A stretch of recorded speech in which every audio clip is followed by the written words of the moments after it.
आप सभी विद्यार्थी का स्वागत है आपके अपने चैनल एके क्लासेस में। तो आज के इस वीडियो में हम लोग पढ़ने वाले हैं क्लास 10th बिहार बोर्ड परीक्षा 2026 के लिए most VVI important objective question पढ़ेंगे। और यह ऑल चैप्टर का ऑब्जेक्टिव क्वेश्चन है जो आपको सुपर फास्ट टेस्ट के रूप में होगा। और यह 25 मोस्ट इम्पोर्टेंट क्वेश्चन है जो आपके फाइनल बोर्ड परीक्षाओं 2026 में लड़ेगा, यह हमारा गारंटी है, क्योंकि इन टाइप के क्वेश्चन आपके फाइनल बोर्ड परीक्षाओं में पूछा जाता है। और यह 25 ऑब्जेक्टिव क्वेश्चन का आप लोग टेस्ट जरूर दीजिएगा। यह टेस्ट को देने से आपको पता चलेगा कि आपकी तैयारी कितनी प्रतिशत हो चुकी है और किस प्रकार से हो रही है। तो आप सभी विद्यार्थी इस टेस्ट को जरूर दीजिएगा। तो चलिए आज का क्लास स्टार्ट करते हैं और यह टेस्ट को लगाते हैं।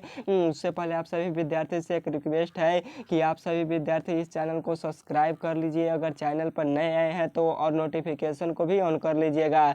साथ में इस वीडियो को अपने दोस्तों के पास शेयर जरूर कर दीजिएगा ताकि आपका दोस्त भी फाइनल बोर्ड परीक्षा 2026 की एक एक क्लासेस के साथ बेहतरीन तरीके से जुड़कर फाइनल तरीके से तैयारी कर पाए।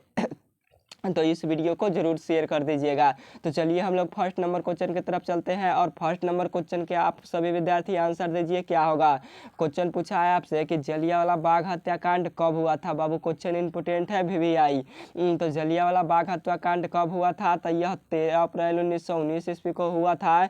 राइट आंसर 1 का सी होगा, 13 अप्रैल 1919 ईस्वी को हुआ था। और आप लोग कितना क्वेश्चन सही करते हैं आप लोग जरूर गिनिएगा कि आपका 25 ऑब्जेक्टिव क्वेश्चन में से कितना ऑब्जेक्टिव क्वेश्चन सही होता है, आप लोग जरूर गिनिएगा। तो 1 का राइट आंसर सी वाला होगा। आप लोग याद रखेंगे, आप क्वेश्चन पूछेगा कि जलियांवाला बाग हत्याकांड कहाँ हुआ था, तो पंजाब के अमृतसर में हुआ था, जिसमें लगभग 1000 पुरुषों और फीमेल यानी मेल और फीमेल दोनों पर गोलियां चलवा दिया गया था अंधाधुंध। जनरल ओ डायर को कहने पर किसने आदेश दिया था गोली चलवाने का, तो जनरल ओ डायर के द्वारा दिया गया था।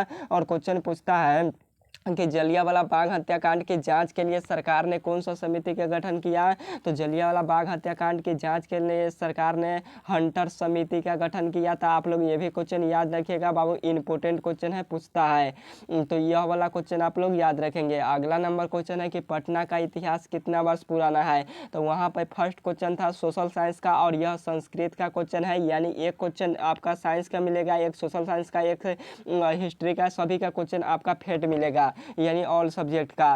क्वेश्चन पूछा है आपसे कि पटना का इतिहास कितना वर्ष पुराना है, तो पटना का इतिहास 2500 वर्ष पुराना है। राइट आंसर बी वाला होगा। और आपसे क्वेश्चन पूछता है कि पटना जो है यह पटना कहाँ बसा है, तो गंगा नदी के किनारे बसा है। फिर क्वेश्चन पूछता है कि पटना में क्या क्या अवस्थित है, तो गोलघर, तारामंडल, सचिवालय, जैविक उद्यान, अवशेष, महावीर मंदिर, गुरुद्वारा, यह सभी के सभी पटना में यानी पाटलिपुत्र में स्थित है। फिर क्वेश्चन पूछेगा कि पटना जो है, पटना की राजधानी कहाँ है, तो बिहार है। कहाँ है, तो बिहार है पटना की राजधानी, यह सभी विद्यार्थी जानते होंगे। और पटना में किस गुरु का जन्म हुआ था, तो भगवान बुद्ध का जन्म हुआ था, तो आप लोग याद रखिएगा। अगला नंबर क्वेश्चन है 3 नंबर कि सेन साहब की कितनी पुत्रियां थी। यह हिंदी का क्वेश्चन है, आप लोग जरूर बताइएगा कि 25 में आपका कितना ऑब्जेक्टिव सही हुआ, कमेंट बॉक्स में जरूर बताइएगा। तो सेन साहब की कितनी पुत्रियां थी, तो सेन साहब की पुत्रियां 5 थी। राइट आंसर डी होगा, 5 थी। सेन साहब के पुत्रियों का नाम सीमा, रजनी, आलो, सिफाली और आरती थी। फिर क्वेश्चन पूछता है कि सेन साहब का पुत्र का नाम क्या था, तो सेन साहब का पुत्र का नाम खोखा था। क्या था, तो खोखा था या कासू था। खोखा का दूसरा नाम क्या था, तो कासू था। फिर क्वेश्चन पूछता है कि मदन ने कासू यानी खोखा को कितने दांत तोड़ दिया, तो मदन ने कासू को 2 दांत तोड़ दिया। कितने दांत, तो 2 दांत तोड़ दिया। फिर क्वेश्चन पूछता है कि सेन साहब अपने पुत्र को क्या बनाना चाहते थे, तो सेन साहब अपने पुत्र खोखा को बिजनेसमैन या इंजीनियर बनाने की संभावनाएं देखते थे, यानी इंजीनियर बनाना चाहते थे। तो आप लोग ये भी क्वेश्चन याद रखिएगा, यह सभी क्वेश्चन पूछा गया है। फिर क्वेश्चन पूछता है कि सेन साहब के कार का जो मित्र था वो क्या मित्र था जो कार से आया था, उसका गाड़ी का हवा किसने निकाल दिया, तो यही कासू यानी खोखा ने निकाल दिया। सेन साहब का मित्र क्या था, तो पत्रकार था। अगला नंबर क्वेश्चन है 4 नंबर कि प्रकाश के अपवर्तन के कितने नियम है। यह साइंस का क्वेश्चन है, इसका आंसर आप सभी विद्यार्थी दीजिए कि प्रकाश के अपवर्तन के कितने नियम है। तो प्रकाश के अपवर्तन के 2 नियम है। राइट आंसर बी होगा, प्रकाश के अपवर्तन के 2 नियम है। और प्रकाश के परावर्तन के भी 2 नियम नियम है। फिर क्वेश्चन पूछता है कि प्रकाश के अपवर्तन के दूसरे नियम को क्या कहते हैं, तो प्रकाश के अपवर्तन के दूसरे नियम को स्नेल का नियम कहते हैं। फिर एक क्वेश्चन पूछता है कि प्रकाश के अपवर्तन का दूसरा नियम क्या होता है, तो साइन आई बटा साइन आर होता है। क्या होता है, तो साइन आई बटा साइन आर होता है। आप लोग लिख लीजिएगा इसे।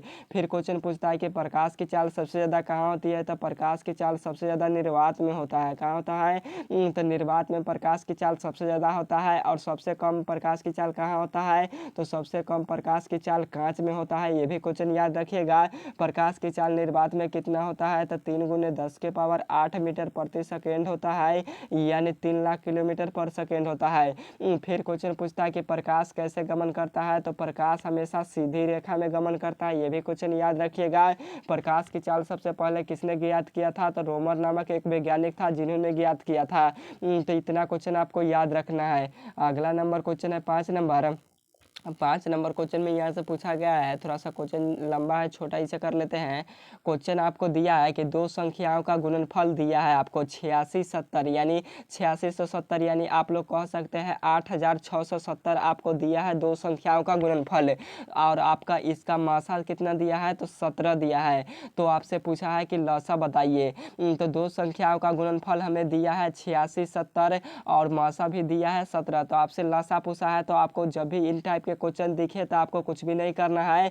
दो संख्याओं का यहाँ पे आप लोग लिखिएगा फार्मूला लिखिएगा। यहाँ पे आप लोग एक फार्मूला होता है इस क्वेश्चन को बनाने का, कि दो संख्याओं का, यहाँ पे लिखिएगा आप लोग फार्मूला कि दो संख्याओं का गुणनफल इनटू क्या होता है, तो दो संख्याओं का गुणनफल इक्वल टू में आपका होता है लसा गुने मसा होता है। क्या होता है, तो लसा गुने मसा होता है। तो यह वाला फार्मूला आपको लिख लेना है, लसा गुने मसा होता है। यहाँ पे क्या दिया है, तो यहाँ पे आपका दिया है दो संख्याओं का गुणनफल कितना दिया है, तो 8670 कितना दिया है, तो 8670 दिया है, लिख लिए। बराबर है तो बराबर लिखेंगे। फिर उसका मौसा कितना दिया है, तो यहाँ पे लौसा है तो पहले लौसा लिख लीजिए आप लोग, गुने में क्या है मौसा। तो मौसा कितना दिया है, तो 17 दिया है। कितना दिया है, तो मौसा आपका 17 दिया है। यहाँ पे आप लोग 17 लिख लीजिएगा अच्छे तरीके से। 17 दिया है, लिख लिए। आप क्या कीजिएगा, तो जो यह 17 गुना कर रहा है ना, इसको इस साइड भेजिएगा। क्या कीजिएगा, इस साइड भेजिएगा, तो यह बटा के नीचे चला जाएगा। क्या करेगा, तो 17 बटा के नीचे यानी भाग में चला जाएगा, तो 8670 बटा हमारा हो जाएगा 70। कितना हो जाएगा, तो 86 आपका हो जाएगा। और 70 दिया है आपका क्वेश्चन में, दो संख्या का गुणनफल इतना होता है। और बटा में जब क्या था, तो बटा में आप लोग कीजिएगा, यहाँ पे था इक्वल टू में लसा गुने मौसा था। तो मौसा हमारा कितना था, तो मौसा हमारा 17 था। लिख लिए। इतना तो आपको समझ में आया ना। थोड़ा सा डीपली बनाते हैं, लिखने में प्रॉब्लम होता है क्योंकि कम जगह है, आप लोग समझते होंगे।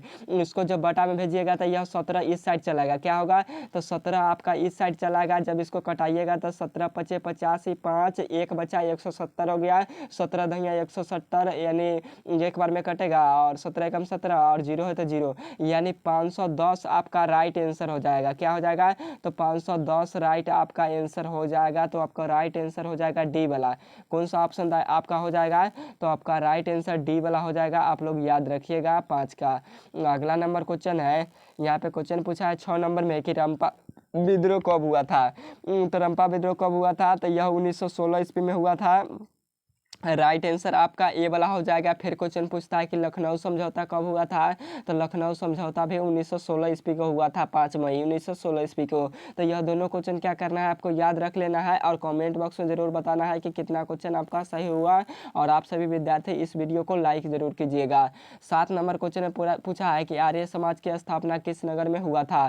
तो आर्य समाज की स्थापना किस नगर में हुआ था, तो मुंबई में हुआ था। राइट आंसर डी होगा। आर्य समाज की स्थापना कब हुआ था, तो 1875 ईस्वी में हुआ था। आर्य समाज की स्थापना किसने किया था, तो स्वामी दयानंद सरस्वती ने किया था। फिर क्वेश्चन पूछता है कि सत्यार्थ प्रकाश पुस्तक के लेखक कौन है, तो स्वामी दयानंद सरस्वती है। फिर एक क्वेश्चन पूछता है बोर्ड परीक्षा में कि छुआछूत कर्म कांड बाल विवाह जैसो कार्य का पर कौन बल दिया, तो यही स्वामी दयानंद सरस्वती ने बल दिया। तो आपको याद करना है। और स्वामी दयानंद के बचपन का नाम क्या था, तो मूल शंकर था। क्वेश्चन यहाँ पे पूछता है कि स्वामी दयानंद के बचपन का नाम क्या था, तो मूल शंकर था। आप लोग याद रखिएगा यह क्वेश्चन को, तो आप लोग याद रखेंगे। अगला नंबर क्वेश्चन है, यहाँ पे 8 नंबर क्वेश्चन में पूछा है कि बहादुर पर चोरी का आरोप कितने रुपये का लगा था। तो बहादुर पर कितने रुपये चोरी करने का आरोप लगा था, यह हिंदी का क्वेश्चन है। तो इस वाले क्वेश्चन का राइट आंसर बी हो जाएगा। 11 रुपये चोरी का आरोप लगा था।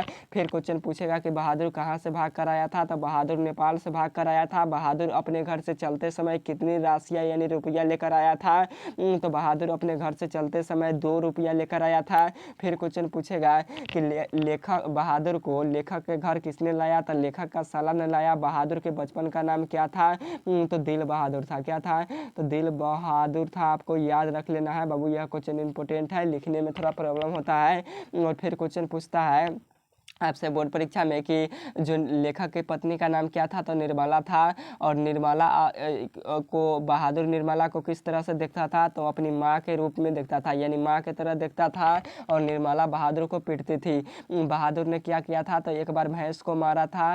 भैंस ने भागी भागी माँ के पास आया और माँ ने समझ गया कि बहादुर ने इसे मारा है, इसलिए भैंस माँ की कल्पना कर यानी माँ भैंस की कल्पना करके बहादुर को दुगुना मारता था। यानी बहादुर भैंस को 4 डंडा मारा, तो इसके दोगुना करके 8 डंडा मारता था। कौन, तो इसकी माँ बहादुर को। तो समझ में आया।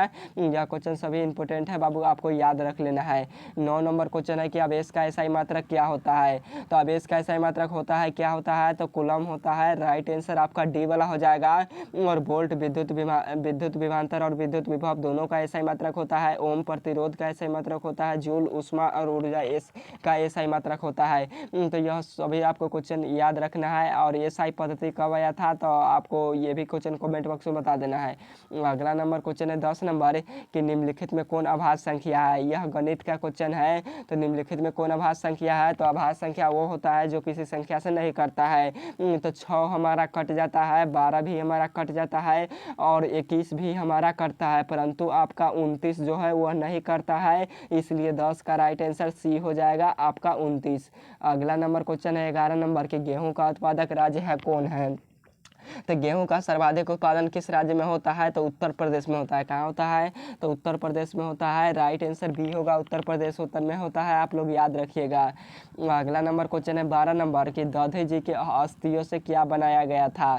तो दधे जी के अस्थियों यानी हड्डियों से क्या बनाया था, तो इंद्र का वज्र बनाया गया था, आप लोग याद रखिएगा। राइट आंसर 12 का सी वाला हो जाएगा। अगला नंबर क्वेश्चन है 13 नंबर क्वेश्चन में आपसे पूछा है कि बाबा साहेब भीमराव अम्बेडकर के रचनात्मक व्यक्ति कितने थे। तो बाबा साहेब भीमराव अम्बेडकर के रचनात्मक व्यक्ति कितने थे, तो 3 थे, आप लोग याद रखिएगा। राइट आंसर 13 का सी होगा। और श्रम विभाजन और जाति प्रथा के लेखक कौन है, तो बाबा साहेब भीमराव अम्बेडकर है। फिर क्वेश्चन पूछता है डॉक्टर भीमराव अम्बेडकर का जन्म कब हुआ था, तो 14 अप्रैल 1891 ईस्वी में हुआ था, आप लोग इस क्वेश्चन को जरूर याद रखिएगा। और बाबा साहेब भीमराव अम्बेडकर का जन्म कहाँ हुआ था, तो महू गाँव के मध्य प्रदेश में हुआ था। ये भी क्वेश्चन पूछता है डॉक्टर भीमराव अम्बेडकर के जो था माता का नाम क्या था, तो भीमाबाई था। और भीमराव अम्बेडकर किस परिवार के थे, तो यह दलित परिवार के थे, आप लोग ये भी क्वेश्चन याद रखिएगा। फिर क्वेश्चन पूछता है कि सभ्य समाज की आवश्यकता किस लिए होता है, तो श्रम विभाजन के लिए सभ्य समाज की आवश्यकता होता है। तो यह सभी छोटी छोटी क्वेश्चनों आपको याद कर लेना है।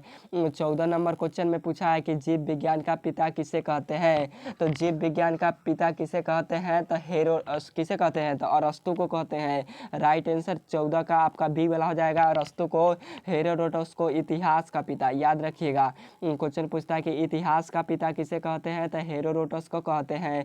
तो आप लोग ये भी क्वेश्चन याद रखिएगा। और ग्रेगर जॉन मेंडल ने क्या किया था, तो 7 विकल्पीय लक्षणों का अध्ययन किया था साधारण मटर के पौधे से। तो आप लोग ये भी क्वेश्चन याद रखेंगे। अगला नंबर क्वेश्चन है 15 नंबर की निम्न में कौन अपरिमेय संख्या है। तो अपरिमेय संख्या क्या होता है, तो वैसी संख्या जो किसी संख्या से नहीं करती है, वह रूट में रह जाती है। जो रूट में रह जाए, सिंपल सा आप समझिए, जो संख्या है रूट में रह जाए वह अपरिमेय संख्या कहलाता है। तो चलिए हम लोग चेक कर लेते हैं। रूट अंडर 16, रूट 16 का वर्गमूल 4 होता है, इसलिए 4 हमारा परिमेय संख्या होगा। रूट अंडर 25 का वर्गमूल 5 होता है, इसलिए ये भी हमारा परिमेय संख्या होगा। रूट 64 का वर्गमूल 8 होता है, इसलिए भी ये भी हमारा क्या होगा, तो परिमेय संख्या। परंतु रूट अंडर 5 का वर्गमूल नहीं निकलता है, यह रूटे में रह जाता है, इसलिए आपका राइट आंसर डी वाला हो जाएगा 15 का। अगला नंबर क्वेश्चन है 16 नंबर कि श्रीलंका कब आज़ाद हुआ था। सोशल साइंस का क्वेश्चन है यह। तो श्रीलंका कब आज़ाद हुआ था? तो यह 1948 ईस्वी में आज़ाद हुआ था। आप लोग याद रखिएगा, यह क्वेश्चन वेरी इंपॉर्टेंट है बाबू, डायरेक्ट छपेगा 2026 बोर्ड परीक्षा में। अगला नंबर क्वेश्चन है 17 नंबर के, मंगलम पाठ कहाँ से संकलित है? तो मंगलम पाठ कहाँ से संकलित है? तो यह उपनिषद से संकलित है। राइट आंसर सी होगा, उपनिषद से संकलित है। फिर क्वेश्चन पूछता है कि वेद कितने प्रकार के होते हैं? तो वेद 4 प्रकार के होते हैं। कौन कौन सा? तो ऋग्वेद, यजुर्वेद, अथर्ववेद, सामवेद। सबसे पुराना वेद कौन सा है? तो ऋग्वेद है। आप लोग याद रखिएगा। पुराण की संख्या कितना है? तो 18 है। फिर क्वेश्चन पूछता है उपनिषद की संख्या कितना है? तो 108 है उपनिषद की संख्या। ये भी क्वेश्चन याद रखिएगा। वेदांग कितने प्रकार के हैं? तो 6 प्रकार के। कौन कौन सा? तो शिक्षा, कल्प, छंद, ज्योतिष, व्याकरण, यह सभी के सभी वेदांग है, आपको याद रखना है। अगला नंबर क्वेश्चन है 18 नंबर की, विद्युत धारा मापा जाता है, यानी विद्युत धारा को किस यंत्र के द्वारा नापते हैं? तो ए मीटर के द्वारा मापते हैं। राइट आंसर ए होगा, ए मीटर के द्वारा मापते हैं। फिर क्वेश्चन पूछेगा कि विद्युत धारा का एसआई मात्रक क्या होता है? तो विद्युत धारा का एसआई मात्रक एम्पियर होता है। आप लोग याद रखिएगा इस क्वेश्चन को।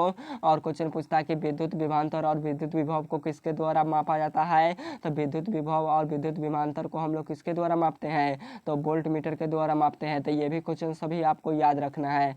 अगला नंबर क्वेश्चन है 19 नंबर की, हिंदी का आदि कवि किसे कहा जाता है? बाबू डायरेक्ट छपेगा। तो हिंदी का आदि कवि किसे कहते हैं? सरहद पाद का कहते हैं। राइट आंसर बी हो जाएगा, सरहद पाद। अगला नंबर क्वेश्चन है 20 नंबर क्वेश्चन में पूछा है कि एपी दिया हुआ है 3, 5, 7, 9, 11, 13, डैश का सार्वधातुक क्या होगा? तो आपसे क्वेश्चन में पूछा है, एपी दे दिया है और आपसे पूछा है सार्वधातुक बताइए। तो सार्वधातुक हम लोग आप लोग को समझना पड़ेगा। एपी को प्रथम पद को लिखते हैं ए से, एपी को दूसरे पद यानी दूसरे पद बोलिए या सार्वधातुक बोलिए, दोनों को लिखते हैं डी से। तो एपी के प्रथम पद को ए से लिखते हैं। और प्रथम पद क्या होता है? तो जो कि फर्स्ट वाला, एपी का जो फर्स्ट में अखरा होता है वही प्रथम पद होता है। तो इसका एपी का प्रथम पद क्या हो जाएगा? तो 3 हो जाएगा। और जो दूसरा वाला है वह डी क्या होगा? तो वह जब हम लोग प्रथम पद और द्वितीय पद को घटाते हैं तो डी का मान निकलता है।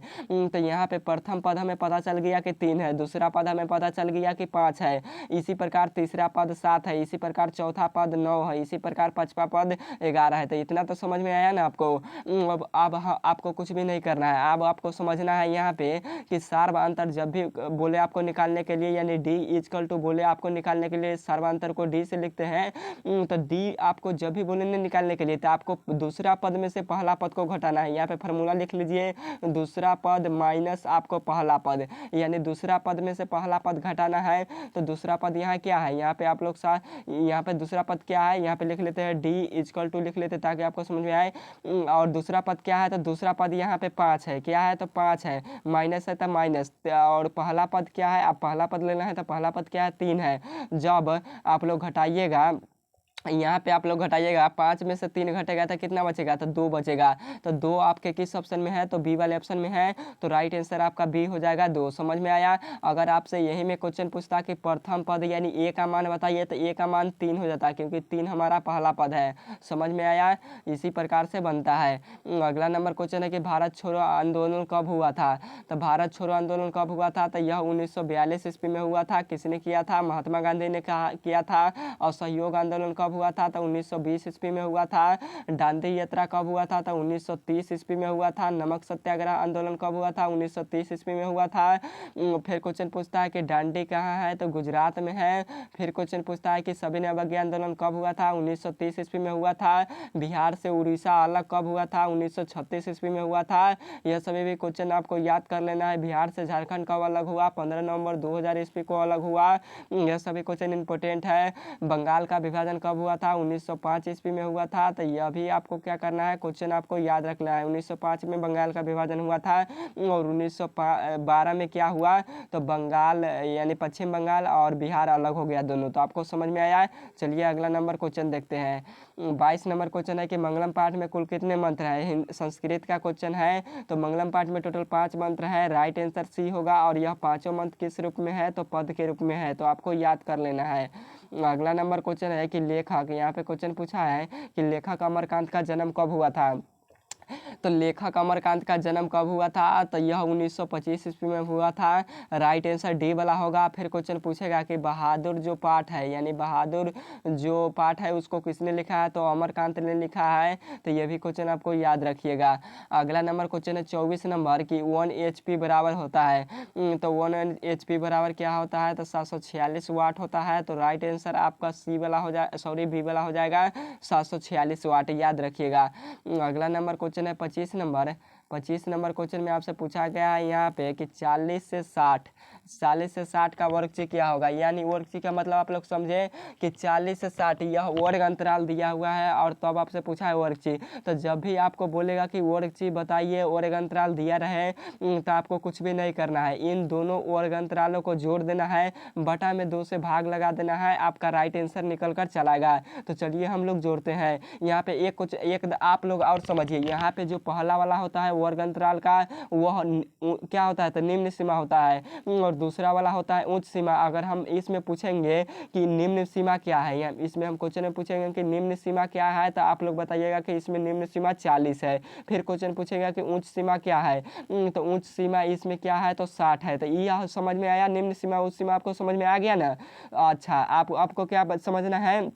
तो आपको कुछ भी नहीं करना है, वर्गची बोलेगा निकालने के लिए इन दोनों सीमाओं को जोड़ देना है, बटा में 2 से भाग लगा देना है। तो 40 + 60 हम लोग करेंगे, बटा में 2 से भाग लगाएंगे और इसको जोड़िएगा तो कितना आएगा? तो जोड़ने पर इसको 100 आएगा। कितना आएगा? 100 आएगा। बटा में 2 है तो 2 लिखेंगे, इसको कटाएंगे 50 बार में, यह हूबहू कट जाएगा, यानी 2 पंचे 10, 0 बचा तो 0 उतार दिए, यानी 50 बार में कट जाएगा। तो आपका राइट आंसर क्या हो जाएगा? तो 50 आपका राइट आंसर हो जाएगा। तो आज का क्लास कैसा लगा यह जरूर बताइएगा, और आप सभी विद्यार्थी कमेंट बॉक्स में बताइएगा कि आपका कितना प्रश्न सही हुआ, यानी आप लोग कितना क्वेश्चन सही कर पाए हैं, इस आप लोग कमेंट बॉक्स में जरूर बताइएगा। और ये क्वेश्चन आपको देते हैं वर्गची निकालने के लिए, ताकि आपको अच्छे तरीके से समझ में आ जाए। तो आप लोग बताइएगा यहाँ पे 20, यहाँ पे देते हैं 20 से लेकर 30 का वर्गची क्या होगा? 20 से लेकर 30 का वर्गची क्या होगा? आपको वर्गची निकाल कर बताना है। इस वाले क्वेश्चन का राइट आंसर क्या होगा? 20 से 30 का वर्गची क्या होगा? आप लोग कमेंट बॉक्स में इसका आंसर बता दीजिएगा। और प्लीज़ इस वीडियो को शेयर कीजिए, लाइक कीजिए। अब इंपॉर्टेंट क्वेश्चन था यह 25, हम आपको अच्छे तरीके से बता चुके बाबू। ओके बाय, यह टेस्ट को जरूर दीजिएगा, बाय।